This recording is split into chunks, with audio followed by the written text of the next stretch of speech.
Hello అండి, అందరికీ ఎలా ఉన్నారు? అందరు బాగున్నారా? గుడ్ మార్నింగ్ అండి అందరికీ. ఈరోజైతే మేము వడియాలు పెడుతున్నాం, అది కూడా కట్టెల పొయ్యి మీద. ఇది కాస్తాం అనమాట. 1 year వరకు స్టోర్ ఉంటాయి మనకి. ఇలా ఎసురైతే కాగుతున్నాయి. ఇంకా బియ్యం పిండితో చేస్తాము. ఇది కొంచెం కాగిన తర్వాత దీనిలోకి ఇలా సగ్గు బియ్యం, జీలకర్ర కూడా వేసుకోవాలి. అవి బాగా తెరలాలన్నమాట.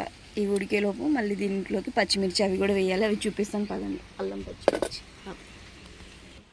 ముందుగానే కడిగి పెట్టుకున్న అల్లం, పచ్చిమిర్చి ఇవి కూడా మిక్సీ వేసుకోవాలి. ఇవి వేస్తే టేస్ట్ చాలా బాగుంటాయి. ఈ బియ్యం ఇసురుకొని చేస్తారనమాట. ముందుగానే ఒక రోజు బియ్యం కడిగి ఎండలో ఎండబెట్టుకొని బియ్యం ఇసురుకోవాలి. తర్వాత ఈ మిక్సీలో వేసుకొని ఆ సగ్గు బియ్యం ఉడికిన తర్వాత ఇవి కూడా ఇసురులో వేసామంటే తెరులుతాయి అన్నమాట. పచ్చిమిర్చి అల్లం పేస్ట్ అయితే ఇలా వేసుకోవాలన్నమాట. కొంచెం ఘాటుగా ఇవి మంట ఉంటాయి. నేనైతే చేత అందుకే పట్టుకోవట్లేదు. కొంచెం స్పైసీగానే ఉంటుంది ఇది.